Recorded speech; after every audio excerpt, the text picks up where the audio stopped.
Oke, shalom, selamat pagi semuanya. Kita bersyukur, berterima kasih pada Tuhan.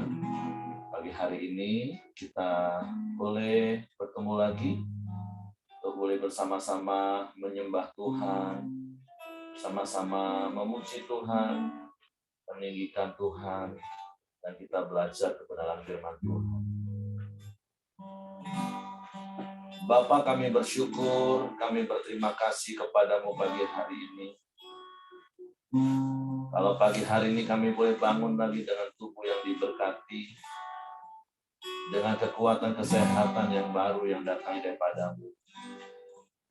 Kami bersyukur karena banyak perkara yang telah Kau buat dalam hidup kami. Sekalipun terkadang ada hal-hal yang sulit kami mengerti, tapi kami percaya semuanya mendatangkan kebaikan bagi kami. Karena kami percaya Engkau tahu yang terbaik bagi kami, dan Kau selalu memberi yang terbaik bagi kami. Sebab itu kami bersyukur kepadamu.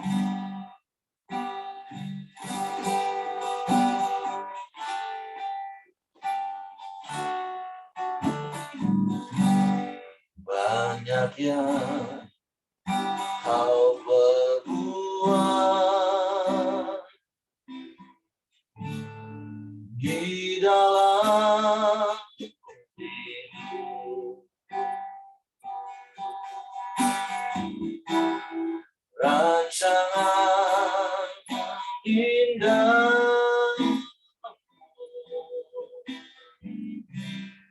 terjadi.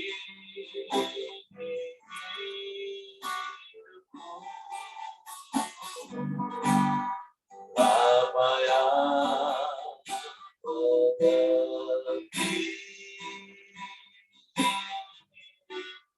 segala yang baru, kasih-Mu sempurna,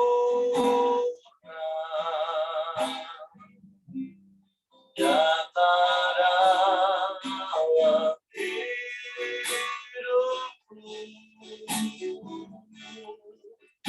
Ku bersyukur Bapa, ku bersyukur Tuhan, buat kasih setiamu di dalam hidupku. Ku bersyukur,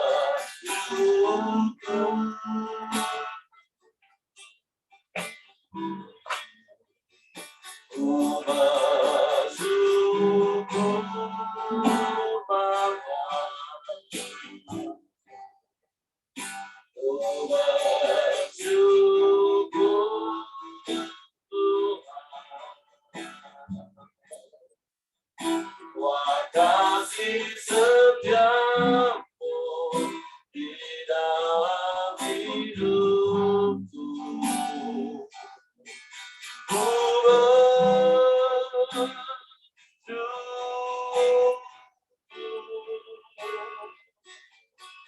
Tuhan.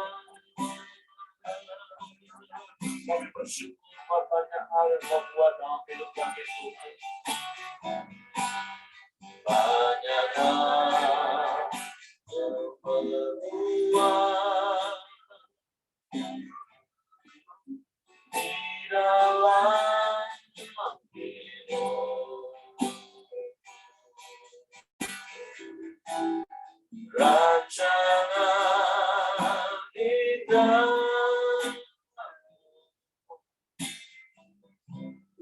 terjadi.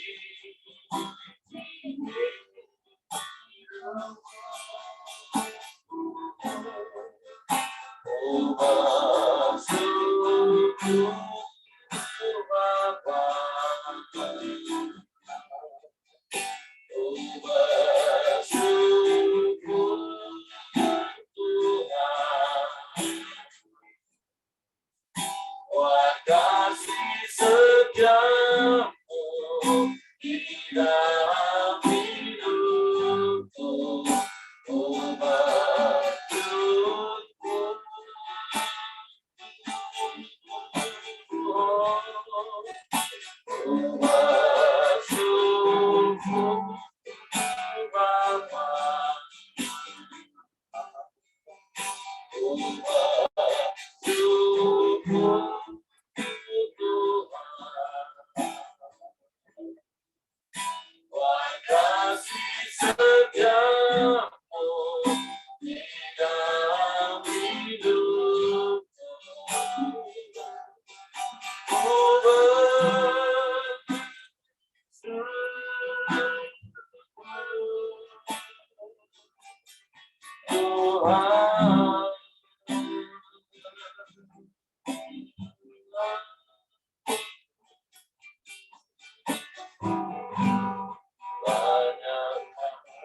terjadi.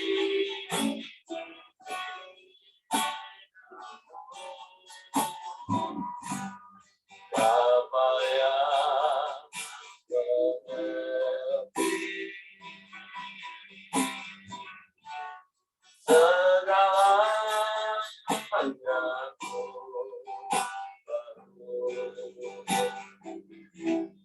kasih-Mu sempurna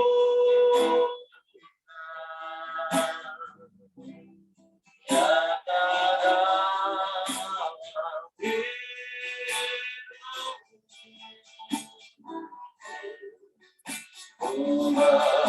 bersyukur Bapa, ku bersyukur Tuhan,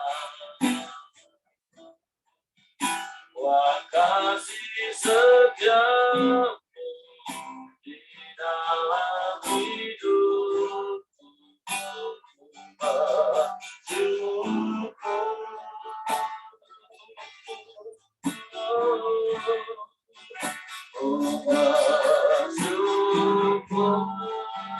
Bapa,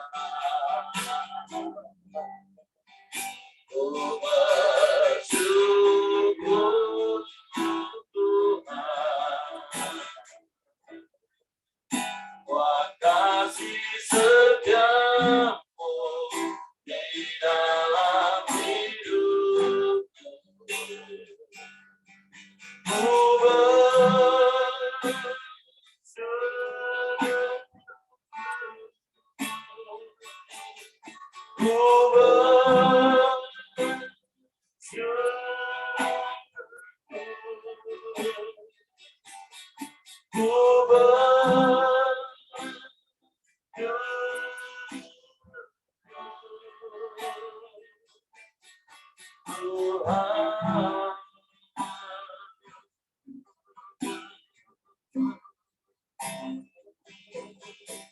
kami bersyukur,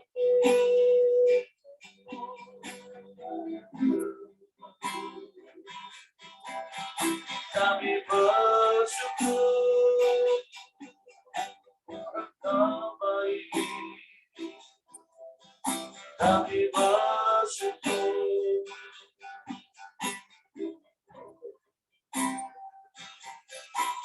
Kau sungguh baik, Kau sangat baik, tiada yang seperti-Mu, tiada yang lain, hanya Engkau.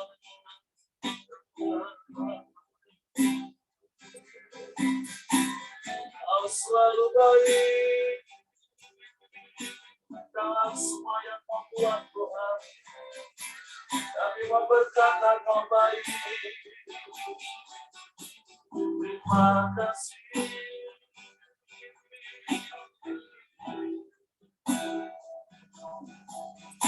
Terpujilah nama-Mu, terpujilah nama-Mu. Oh, haleluya.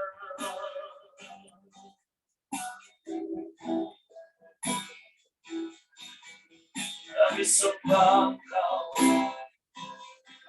sebab hanya Engkau yang layak disembah, sebab hanya Engkau satu-satunya Tuhan, tiada yang lain, tiada yang sama, hanya Engkau, Yesus.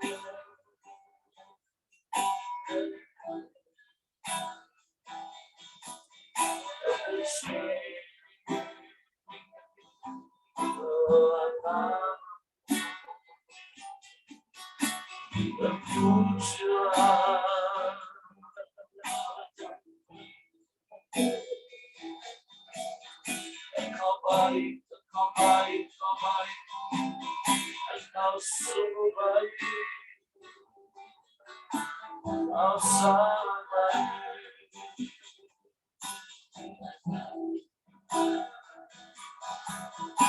Tiada yang seperti-Mu.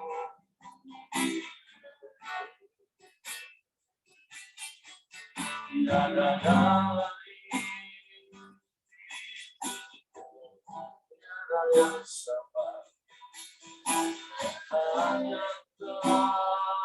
Hanya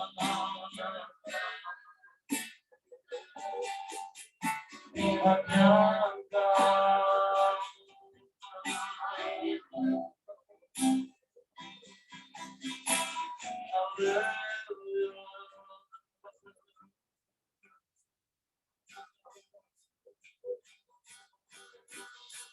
Kami bersyukur,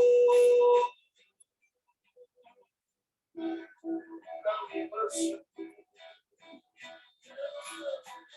Semua yang Kau buat baik bagi kami, Tuhan. Semua yang Kau buat baik bagi kami. Rancangan-Mu indah, rancangan-Mu sempurna. Dan Engkau tak pernah gagal dalam rancangan.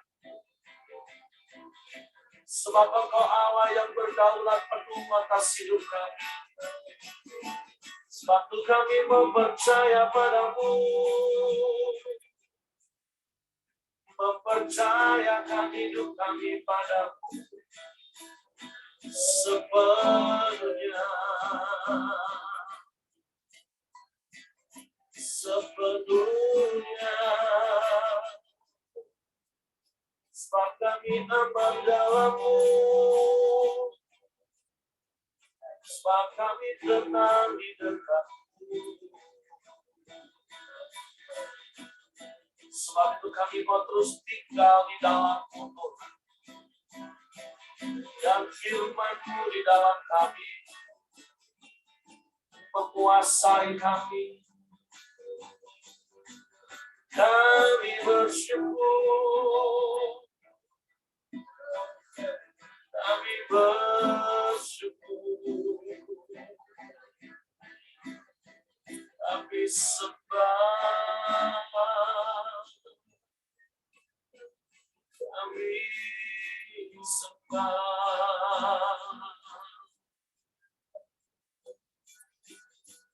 Haleluya.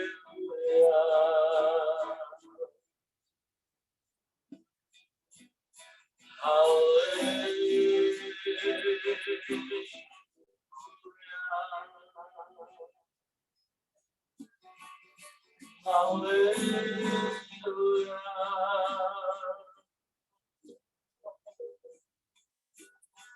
Terpujilah namamu.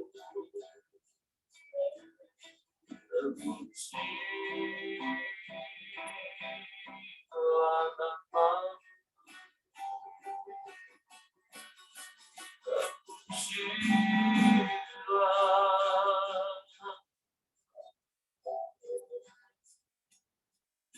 Kami sembah. Kami sembah.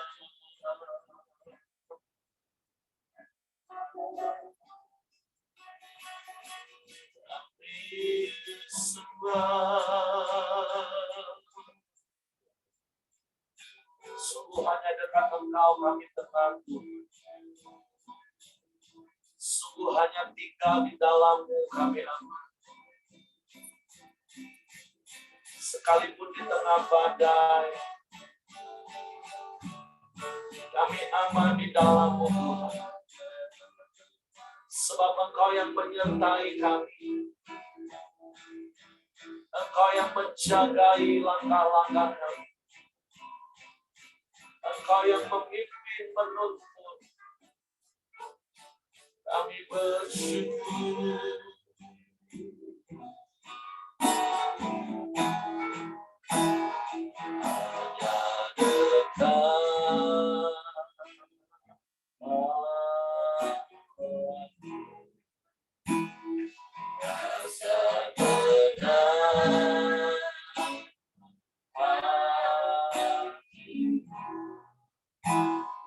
Sertai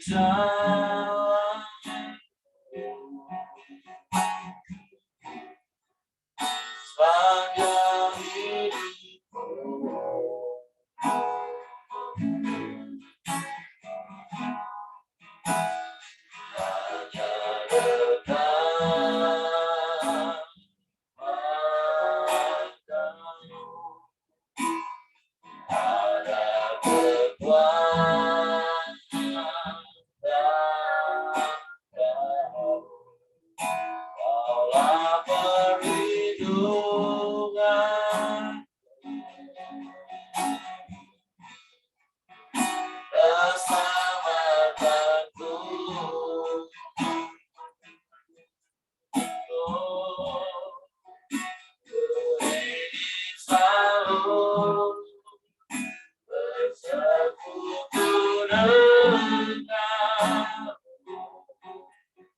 menikmati hari Rabu yang dialah rohku dalam hidup. Sungguh indah bersamamu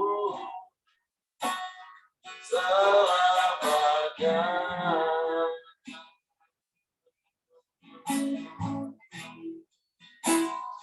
Hanya dekat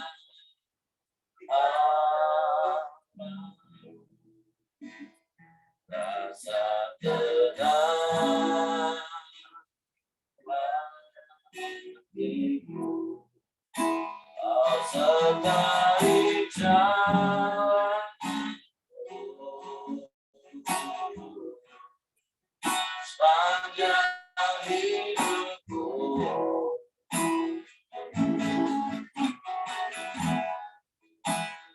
Hanya dekat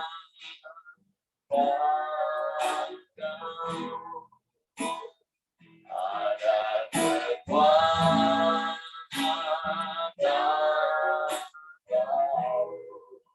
kaulah perlindungan keselamatanku. Amin. Selalu bersekutu denganmu. Amin. Menikmati hari Rabu yang dialah rohmu dalam hidup. Sungguh indah bersamaku, ingin selalu bersekutu denganmu. Menikmati hari Rabu yang dialah rohmu dalam hidup. Sungguh indah bersamamu, sungguh indah bersamamu, sungguh indah bersamamu.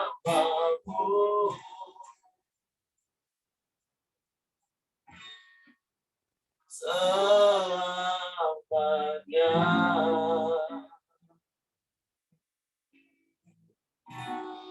Ini yang menjadi pengakuan kami kepadamu pagi hari. Sungguh indah kami hidup di dalam-Mu, Tuhan. Sehingga kami bisa tetap tinggal tenang dalam segala keadaan yang kami alami. Karena kami percaya dalam segala sesuatu yang Kau izinkan kami alami, Kau tidak pernah tinggal diam. Engkau selalu turut bekerja mendatangkan kebaikan bagi kami. Hari ini kami mau belajar dan terus belajar untuk percaya kepadamu dan mempercayakan sepenuhnya hidup kami kepadamu. Bahkan sekalipun kami tidak melihat, sekalipun kami tidak mengerti, kami mau terus percaya dan mempercaya. Karena Engkau Tuhan yang setia. Engkau yang tidak pernah meninggalkan kami. Engkau yang tidak pernah membiarkan kami sendiri. Bahkan Engkau yang menopang kami, Engkau yang memberikan kekuatan bagi kami, sehingga kami cakap menanggung segala perkara yang terjadi dalam hidup kami. Bapa, kami bersyukur kepadamu pagi hari ini. Kami punya Allah yang seperti itu. Engkau berikan yang terbaik bagi kami. Engkau mau mati menebus hidup kami, mencurahkan darah-Mu menghapus dosa kami. Bahkan Engkau nyatakan kasih setia-Mu sampai hari ini Tuhan. Engkau Allah Immanuel, Engkau Ebenezer Tuhan. Engkau El Shaddai Tuhan. Sebab itu tenanglah hai jiwaku. Teruslah berharap kepada Tuhanmu. Sebab Dialah penolongmu satu-satunya. Bapak terima kasih. Pagi hari ini kami menyiapkan hati kami untuk dengar firman-Mu lagi. Biarlah firman-Mu yang meneguhkan hati kami. Yang menenteramkan jiwa kami. Roh Kudus tolong kami untuk mengerti firman-Mu. Tolong kami untuk memahami. Sehingga kami percaya. Dan kami melakukan. Di dalam nama Yesus Tuhan kami sambut firman-Mu. Haleluya, haleluya, haleluya. Amin. Oke, silakan Pak Ramli. Baik, puji Tuhan, Bapak Ibu, saudara sekalian, kita akan melanjutkan sharing firman Tuhan pada hari ini yang merupakan lanjutan dari yang kemarin. Kalau kemarin Yesus menampakkan diri kepada murid-muridnya, hari ini perikop tentang Yesus menampakkan diri kepada Thomas. Ayat 24, Yohanes 20, tetapi Thomas, seorang dari ke-12 murid itu yang disebut Didimus, tidak ada bersama-sama mereka ketika Yesus datang ke situ. Maka kata murid-murid yang lain itu kepadanya, kami telah melihat Tuhan.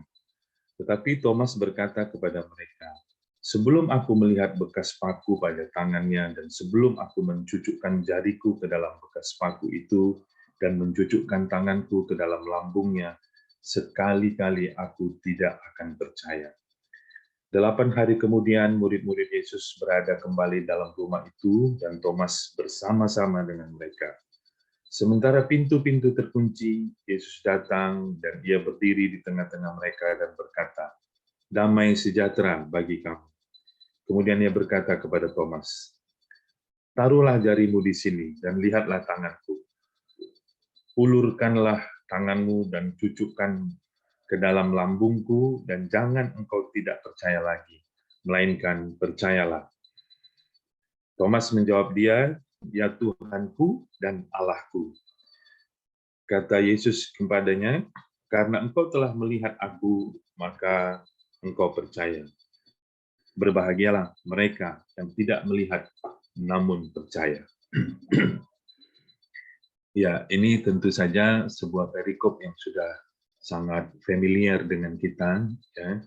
Bagaimana Yesus menampakkan diri kepada Thomas secara pribadi, dan dari perikop ini ayat yang paling terkenal yang sering kita kutip adalah ayat 29. Kata Yesus kepadanya, karena engkau telah melihat aku, maka engkau percaya. Berbahagialah mereka yang tidak melihat, namun percaya. Ya, tentu saja ini sebuah prinsip yang sangat penting di dalam kehidupan kita. Ini selalu dihubungkan dengan iman, ya. Di dalam Ibrani 11 ayat 1 dikatakan iman itu adalah dasar dari segala sesuatu yang kita harapkan dan bukti dari segala sesuatu yang tidak kita lihat. Ya. Namun pada kesempatan ini, ya, saya ingin men-share karena kita kan sedang belajar di dalam sebuah perikop, ya. Kita mencoba untuk memahami kira-kira kenapa Thomas memiliki sikap yang demikian keras, ya, demikian dia tidak percaya. Soal tidak percaya, sebenarnya semua murid tidak percaya. Ya, kemarin Pak Heri juga sudah jelaskan, kalau murid-murid percaya, mereka tidak perlu berlari-lari ke kubur. Mereka cukup percaya dan oh ya, benar. Ya sudah, kalau begitu, sudah genap apa yang diajarkan Yesus selama ini kepada kita, dia sudah bangkit. Nah, mereka tidak perlu panik, mereka tidak perlu takut, mereka tidak perlu berlari-lari ke kubur dan membuktikan kubur itu kosong. Sebenarnya semua murid juga tidak percaya.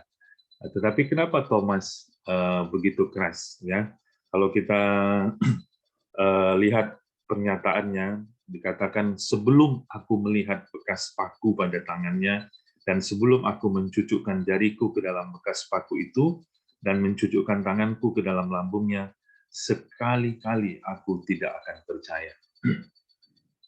Kenapa Thomas begitu keras ya? Padahal kan kalau kita lihat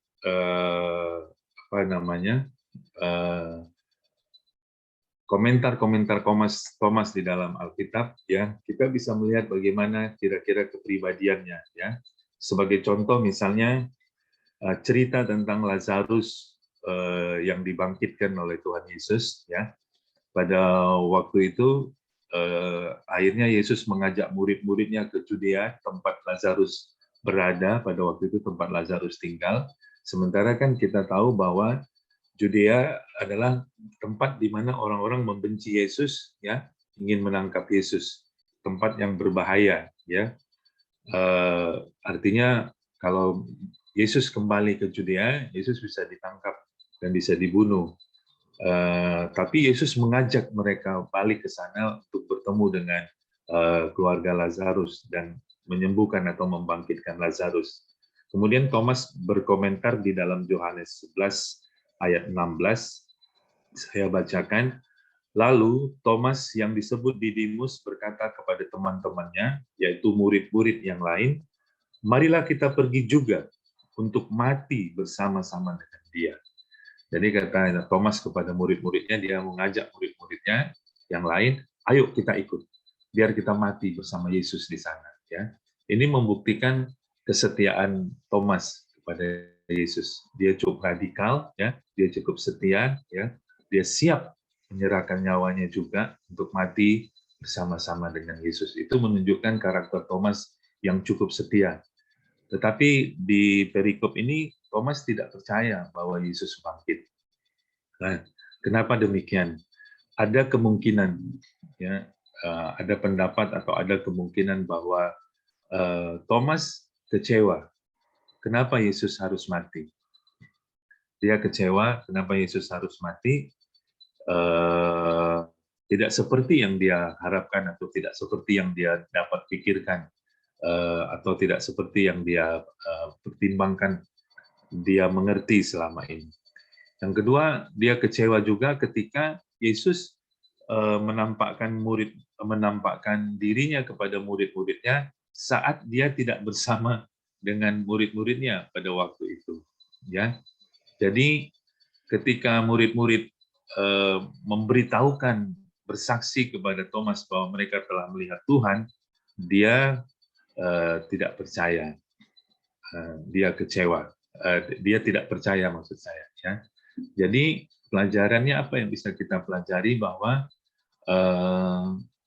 kita perlu waspada dengan rasa kecewa, karena rasa kecewa bisa membuat kita menjadi tidak percaya kepada janji Tuhan, kepada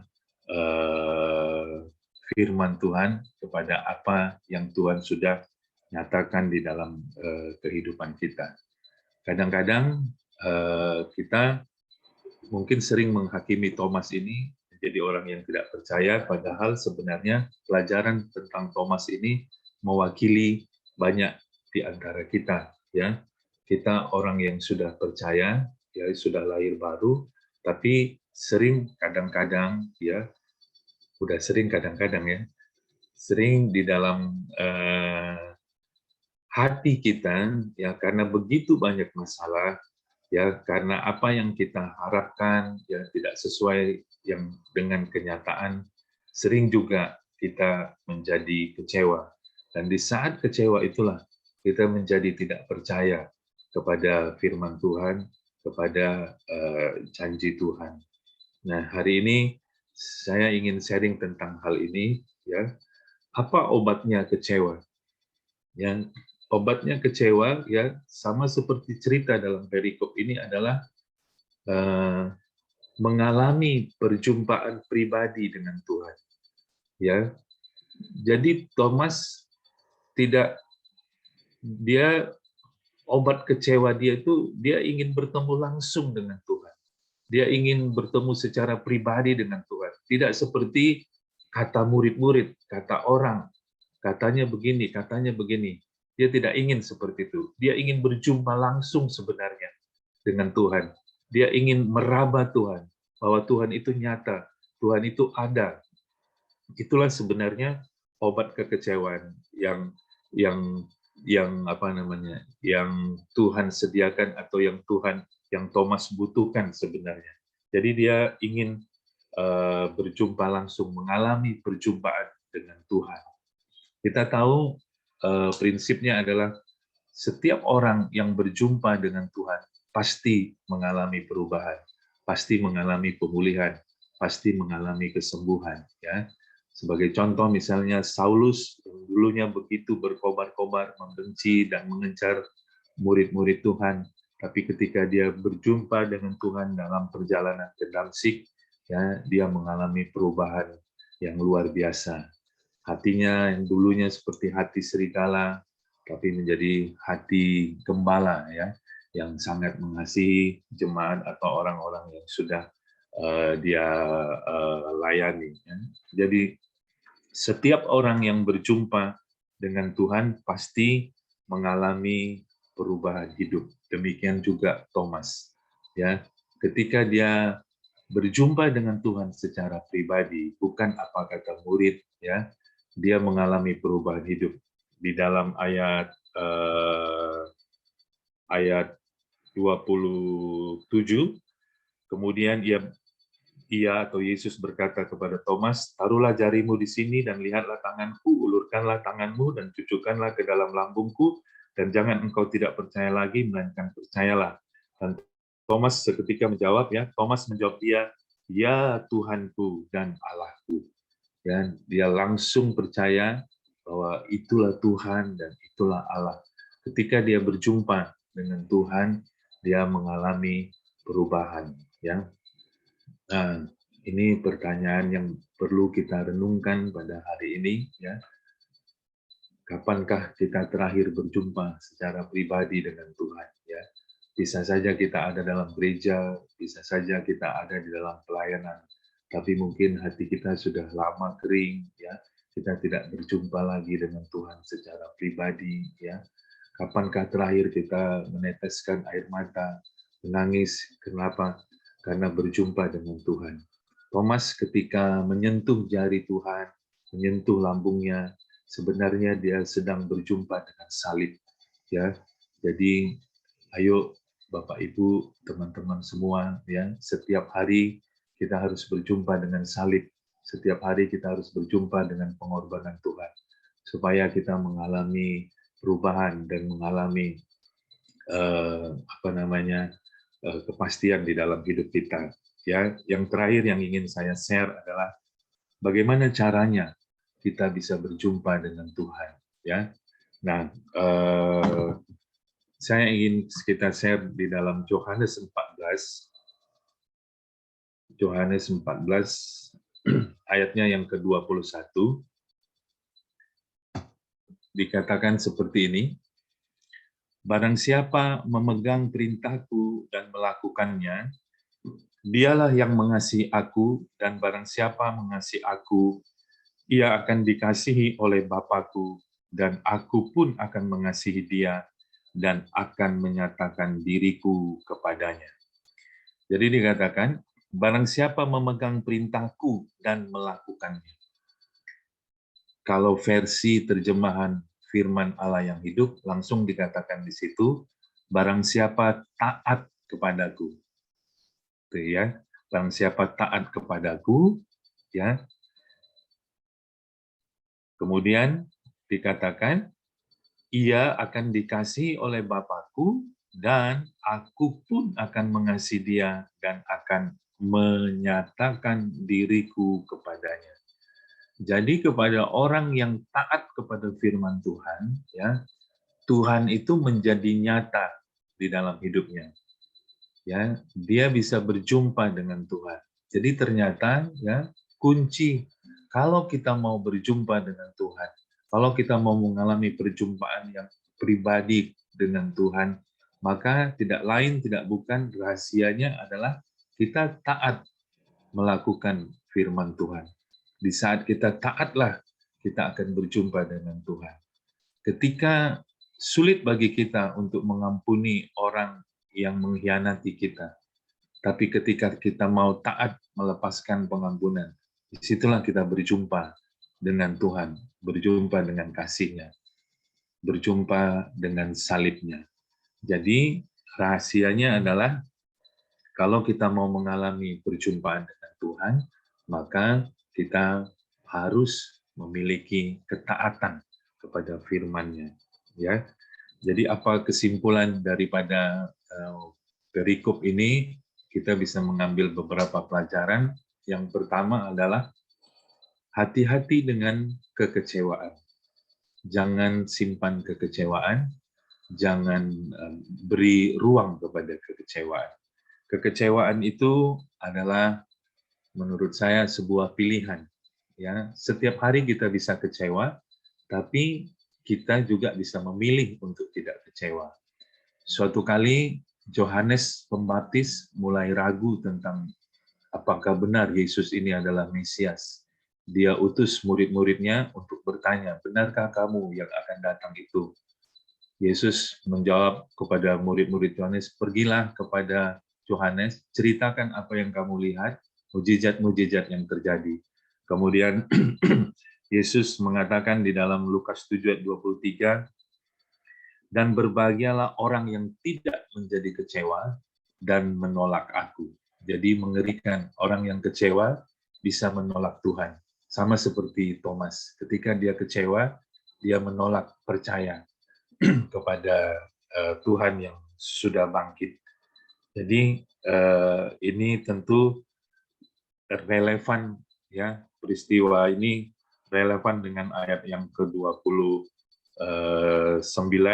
yang dikatakan tadi bahwa berbahagialah orang yang percaya walaupun tidak melihat. Ya, orang yang percaya adalah orang yang taat melakukan firman Tuhan. Yang kedua yang bisa kita pelajari tentu saja adalah ya kenapa Thomas meninggalkan murid-murid dan di saat itu Yesus datang menampakkan diri. Ya, jadi jangan pernah tinggalkan komunitas orang percaya, persekutuan orang percaya. Ya, sekalipun mungkin kita merasa banyak pergumulan, ada sedikit kekecewaan, tapi sekali-sekali jangan pernah tinggalkan. Tetaplah ada di dalam komunitas orang percaya, karena di sana kita bisa berjumpa dengan Tuhan. Dan yang terakhir, tentu pesannya, yuk sama-sama kita bangun budaya taat, ya, gaya hidup taat kepada firman Tuhan, sekecil apapun itu, kita mau belajar taat. Ya, itu saja yang bisa saya sampaikan, Pak Eri. Saya kembalikan kepada Pak Eri. Oke, terima kasih untuk Pak Ramli yang sudah sampaikan kebenaran firman Tuhan pagi hari ini. Sungguh biarlah kebenaran firman Tuhan ini menginspirasi kita, meneguhkan kita, untuk kita mengalami perjumpaan secara pribadi dengan Tuhan. Dan ketika kita mengalami perjumpaan secara pribadi, kita akan semakin mengenal Tuhan secara pribadi, dan semakin kita mengenal Tuhan, kita akan semakin percaya kepada Tuhan, dan kita nggak akan pernah merasakan atau mengalami yang namanya kecewa. Karena orang yang percaya bukan berusaha untuk percaya, seperti yang berkali-kali saya katakan. Nah, caranya seperti tadi Pak Ramli tadi katakan, ya taat, terus jangan tinggalkan komunitas, terus setia kepada Tuhan. Nah, saya mau menambahkan satu hal saja seperti apa yang tadi saya tulis di renungan yang saya kirim setiap pagi ke Bapak Ibu dalam bentuk tulisan, dari pernyataan Tuhan kepada murid-murid, khususnya kepada Thomas yang waktu itu seperti Pak Ramli tadi kecewa karena seminggu sebelumnya ketika Yesus menampakkan diri dia nggak ada. Sehingga ketika murid-murid cerita, ya dia tetap nggak percaya. Bahkan dia ngomong, sebelum aku mencucukkan jariku ke dalam lubang bekas paku itu, aku nggak akan percaya. Tapi Yesus katakan, berbahagialah orang yang percaya sekalipun tidak melihat. Ketika tadi pagi saya renungkan firman Tuhan, kenapa ya Tuhan ngomong orang yang nggak melihat tapi percaya itu orang yang berbahagia. Nah, jadi seperti apa yang Tuhan taruh dalam hati saya dan saya tulis tadi. Kenapa kita akan menjadi orang yang berbahagia walaupun kita nggak melihat tapi percaya?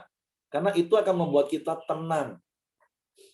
Karena kalau kita nggak percaya atau percaya nanti kalau sudah melihat, kita nggak akan pernah merasakan rasa tenang, kita nggak akan pernah merasakan rasa bahagia, karena selama kita menunggu sampai kita melihat, kita akan tetap khawatir, kita tetap akan was-was, kita akan tetap takut, bahkan bisa kecewa seperti Thomas tadi. Dan itu yang membuat kita kehilangan kebahagiaan. Nah, contoh kecil saja Bapak Ibu berkaitan dengan hal ini, seperti apa khususnya yang saya alami secara pribadi lah kemarin ya. Ketika pesawat yang saya tumpangin landing Jakarta, semua mulus, berjalan dengan baik, on schedule. Nah, tapi ketika mau connecting ke Malang, tiba-tiba harus pindah gate, masih on schedule, informasi boardingnya, tapi nunggu di dalam pesawat 1 jam dalam kondisi panas. Aduh, ini pasti telat nih, karena saya janji saya jam 12 akan sampai landing di Malang, supaya jam 1 saya bisa ikutin. Di satu sisi rasa daging pasti iblis akan mengintimidasi, menyerang dengan rasa khawatir. Aduh, nanti gimana kalau telat, ini belum lagi kalau ngantri di runway lagi. Karena beberapa kali kalau take off di Bandara Jakarta itu kan kalau udah ngantri bisa 4-5 pesawat. Nah, itu bisa menghilangkan rasa tenang dan itu bisa menghilangkan rasa bahagia. Tapi saya cuma ngomong, Tuhan, aku tetap percaya segala sesuatu Kau atur pasti dengan baik. Jadi tetap tenang, tetap nyanyi. Akhirnya terbang setelah nunggu di pesawat. Nah, begitu mau masuk ke Malang, tiba-tiba memasuki awan mendung. Dan di kaca itu kelihatan air. Hujan. Aduh, hujan. Begitu hampir landing kan lihat jalanan. Waduh, hitam ini. Bekas hujan deras nih kayaknya. Begitu juga landing kan air percikan di ban itu, waduh ini hujan. Dan di grup, begitu saya landing, saya buka data saya, waduh di sini hujan deras, oh di sini sudah mau mulai gerimis. Kalau saya harus percaya setelah saya melihat sepanjang jalan dari bandara ke pemakaman, tentu saya akan bisa gelisah, galau. Tapi saya tetap tenang, Tuhan, aku percaya Engkau berikan otoritas kuasa dan Engkau berkuasa mengatur segala cuaca. Aku perintahkan dalam nama Yesus geser 3-5 km awan hujannya. Jangan di lokasi pemakaman, silakan di tempat yang lain. Karena saya tahu di tempat yang lain juga membutuhkan hujan. Kita nggak boleh egois juga, Bapak Ibu. Artinya ketika saya percaya bahwa Tuhan yang saya sembah di dalam Yesus bisa melakukan itu, nah itu yang membuat saya tenang. Walaupun saya belum melihat nih, nanti di pemakaman bakalan hujan deras atau enggak. Kami koordinasi terus di grup, saya nggak jawab-jawab, saya pokoknya Tuhan, aku percaya, aku mau tenang, aku mau bahagia. Engkau sudah pimpin tepat pada waktu, dan akhirnya saya sampai ke pemakaman, hanya hujan rintik-rintik kecil, dan begitu saya sampai pemakaman, sekitar 5-10 menit kemudian, ambulans datang, dan saya bisa ikutin semua prosesi pemakaman dengan baik. Dan setelah semua selesai, kami beranjak dari pemakaman, dan kami ke satu tempat untuk makan, karena memang dari pagi rata-rata semua juga belum makan. Akhirnya kami makan, begitu kami masuk ke rumah makan, hujan sederas-derasnya. Artinya begini Bapak Ibu sekali lagi, ketika kita percaya, sekalipun kita belum melihat, itu yang akan membuat kita hidup ini berbahagia. Dan berkali-kali, bahkan seumur hidup saya menikmati hidup seperti itu. Hidup berbahagia. Kenapa? Karena saya tenang. Kenapa saya tenang? Karena saya percaya. Sekalipun saya nggak melihat. Tapi kalau orang yang dia bisa percaya kalau sudah melihat, nah saya katakan sekali lagi, sampai kita melihat, itu kan butuh waktu Bapak Ibu. Nah di sepanjang waktu sampai kita melihat itu, disitulah kita akan khawatir, disitulah kita akan takut, disitulah kita akan stres, disitulah kita akan depresi, disitulah kita akan kecewa, disitu kita akan marah-marah, bahkan bisa meninggalkan komunitas, meninggalkan Tuhan, meragukan Tuhan. Karena ada waktu sampai kita melihat tadi. Nah makanya Yesus katakan, berbahagialah orang-orang yang percaya sekalipun nggak lihat. Kita bisa tetap tinggal tenang. Nah, saya nggak tahu bagaimana dengan Bapak Ibu. Apakah selama ini Bapak Ibu antara waktu di mana kondisi Anda hari ini sampai Anda berpikir Anda harus melihat pertolongan Tuhan, baru Anda mau percaya. Nah, di rentang waktu itulah Anda akan khawatir, gelisah, galau, kecewa, marah. Tapi pagi hari ini Tuhan mau ngomong, berbahagialah engkau kalau engkau percaya kepadaku, kata Tuhan, sekalipun kau belum melihat. Karena Ibrani 11 ayat 1 katakan gini, iman itu adalah dasar dari segala sesuatu yang kita harapkan. Baru diharapkan Bapak Ibu, belum lihat. Kalimat berikutnya, dan bukti dari semua yang belum kita lihat. Itulah iman, itulah percaya. Makanya berkali-kali saya katakan, yuk jadi orang percaya. Jangan jadi orang yang berusaha untuk percaya. Karena orang yang berusaha untuk percaya itu ya sama seperti Thomas, lihat dulu, baru nanti aku percaya. Kalau sudah lihat, aku percaya, aku akan tenang. Tapi sekali lagi menuju waktu, titik di mana kita melihat, nah itulah waktu di mana kita bisa kecewa, kita bisa marah, kita bisa stres, bahkan depresi, dan mulai kecewa dan tinggalkan Tuhan. Jadi pagi hari ini yuk, Pak Ramli tadi sudah katakan gimana caranya alami perjumpaan dengan Tuhan. Makanya sekali lagi saya akan berulang-ulang sepanjang tahun ini mengingatkan fokus tahun ini. Ketika kita mengenal Tuhan, kita mengenal pasti karena mengalami perjumpaan secara pribadi, bukan kata orang, kata Pak Ramli tadi. Thomas tadi kan kata murid-murid, dia nggak ngalami perjumpaan secara pribadi dengan Tuhan. Makanya dia, enggak, pokoknya tunggu sampai. Nah, tunggu sampainya itu.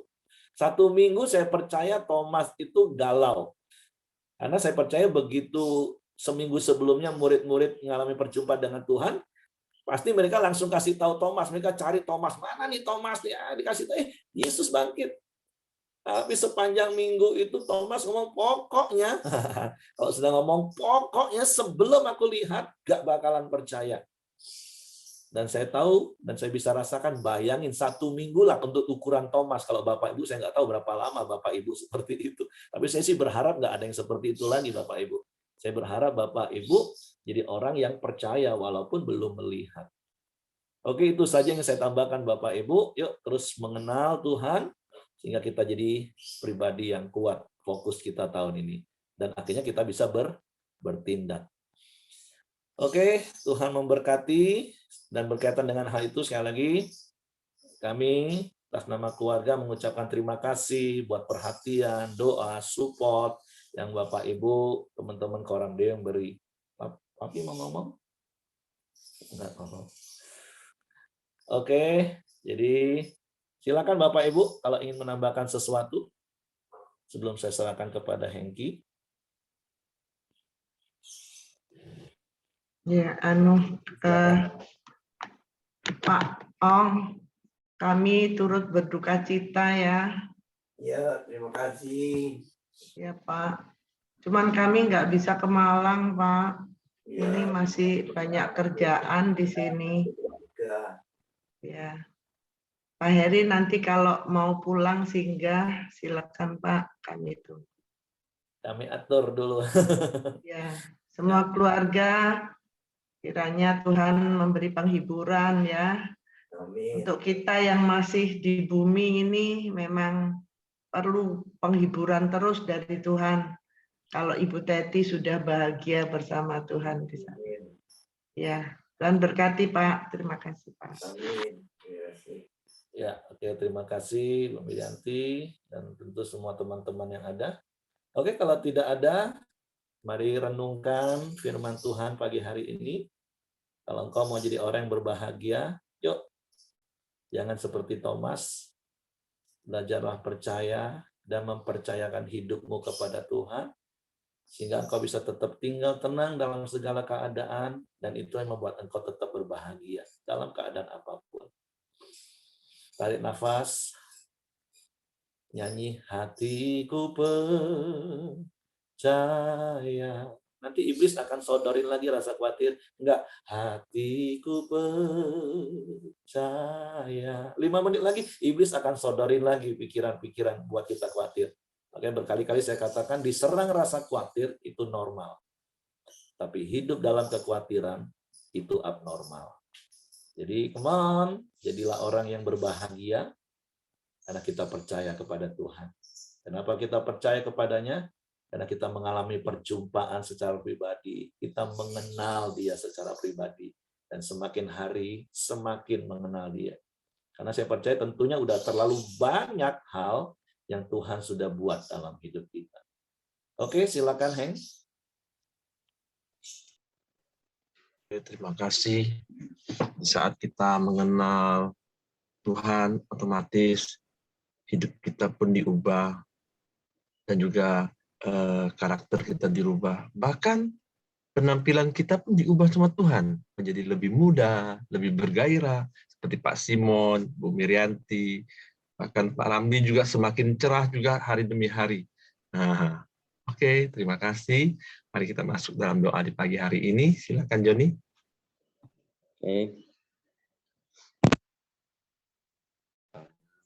Doa kita di hari ini, Bapa, kami bersyukur di pagi hari ini Tuhan buat kasih setiamu, buat kebaikan dan kemurahan-Mu Tuhan. Kami bersyukur untuk kebenaran firman-Mu Tuhan, mengingatkan kami Tuhan, supaya kami tidak kecewa dalam mengikuti Engkau. Dan kebenaran ini kami boleh percaya, dan kami boleh selalu percaya meskipun kami tidak melihat Tuhan. Karena kami tahu Tuhan, lewat pengenalan kami dengan Engkau setiap hari, sehingga kami boleh mengenal Engkau secara pribadi dan mengalami perjumpaan secara pribadi dengan Engkau Tuhan. Sehingga kami boleh melihat kebesaran dan kuasa-Mu terjadi dalam setiap kehidupan kami. Di pagi hari ini Tuhan, kami berdoa menyerahkan hamba-Mu Pak Ramli Tuhan yang sudah membagikan kebenaran firman-Mu ini Tuhan. Engkau semakin memberkati dan semakin Engkau mengurapi dia, memakai dia dalam setiap pelayanannya dunia Tuhan. Pakai apapun yang sesuai dengan apa yang dia miliki Tuhan untuk terus melayani Engkau. Kami juga berdoa menyerahkan keluarga Pak Heri dalam tangan-Mu Tuhan. Engkau memberkati dan memberi mereka setiap penghiburan dan kekuatan Tuhan. Sertai seluruh keluarganya ya Bapa. Terima kasih juga Tuhan Yesus. Engkau juga berkati kami semua yang mengikuti Korambel pagi ini Tuhan. Untuk kami terus setia mengasihi Engkau, melayani Engkau Tuhan. Jadi berkat bagi banyak orang Tuhan. Terima kasih Tuhan Yesus. Engkau selalu menyertai kami semua dengan damai sejahtera-Mu. Terima kasih juga Tuhan Yesus. Pagi hari ini juga kami terus berdoa juga untuk perang yang sedang terjadi di Rusia dan di Ukraina Tuhan. Tuhan biarlah Engkau menjamah setiap pemimpin-pemimpinnya Tuhan. Beri mereka hati supaya mereka mengadakan perdamaian Tuhan. Karena kami tahu di situ banyak jiwa-jiwa yang membutuhkan Engkau Tuhan. Juga Tuhan, Engkau memberikan mereka kesepakatan untuk berdamai itu. Terima kasih juga Tuhan Yesus. Pagi hari ini juga kami berdoa untuk bangsa dan negara kami Indonesia. Tuhan memberkati. Biarlah Engkau senantiasa memberikan damai sejahtera-Mu bagi bangsa dan negara kami Indonesia Tuhan. Kami tahu Tuhan, bangsa Indonesia adalah bangsa yang besar, yang memiliki banyak suku bangsa Tuhan. Dan seringkali itu menjadi konflik juga Tuhan. Bila Tuhan Engkau memberikan hikmat pada pemimpin-pemimpin bangsa kami, supaya mereka dapat menjaga kedamaian bangsa dan negara kami Indonesia, Tuhan. Tuhan, terima kasih juga Tuhan Yesus, kami juga bersyukur untuk setiap hasil bumi dan hasil alam yang melimpah yang Kau sediakan bagi bangsa dan negara kami, Tuhan. Biarlah Tuhan itu yang Kau sediakan boleh menjadi berkat kesejahteraan bagi rakyat Indonesia, Tuhan. Berikan kepada pemimpin-pemimpin kami roh yang takut akan Engkau, sehingga Tuhan mereka dapat mengelola setiap hasil bumi dan hasil alam untuk kesejahteraan Indonesia, Tuhan. Bukan untuk kepentingan pribadi mereka, ya Tuhan. Tuhan, terima kasih Kau berkati pemimpin kami dari yang paling tinggi hingga paling rendah, Tuhan. Taruhkan roh takut akan Engkau pada diri mereka, Tuhan. Terima kasih Tuhan Yesus. Pagi hari ini kami serahkan bangsa dan negara kami Indonesia dalam tangan dan penyertaan-Mu, Tuhan. Mari kita masuk dalam doa Bapa kami. Bapa kami yang di surga, dikuduskanlah nama-Mu, datanglah kerajaan-Mu, jadilah kehendak-Mu di bumi seperti di surga. Berikanlah kami pada hari ini makanan kami yang secukupnya, dan ampuni kami akan kesalahan kami, seperti kami juga mengampuni orang yang bersalah pada kami. Dan janganlah membawa kami ke dalam pencobaan, tapi lepaskanlah kami daripada yang jahat. Karena Engkau yang mempunyai kerajaan dan kuasa dan kemuliaan sampai selama-lamanya. Amin. Pak Dr. Ramli, silakan tutup dalam doa, Pak. Bapa, kami bersyukur, kami berterima kasih buat pagi ini kami boleh bersama-sama bersekutu, boleh memuji, memuliakan nama-Mu. Dan kami bersyukur Tuhan, Engkau telah mengajari kami lewat sharing firman pada hari ini. Biarlah sekali lagi kami berdoa Tuhan, biarlah kami terus belajar untuk tetap percaya, sekalipun Tuhan kami belum melihat, supaya kami boleh memiliki hati yang berbahagia, memiliki hati yang tenang, penuh dengan damai sejahtera di dalam diri kami. Ajar kami Tuhan untuk taat melakukan firman-Mu, agar kami boleh terus mengalami perjumpaan dengan Engkau Tuhan. Ajar kami untuk tidak menyimpan kekecewaan di dalam hati kami Tuhan. Terima kasih Tuhan, terpuji nama-Mu, kami percaya.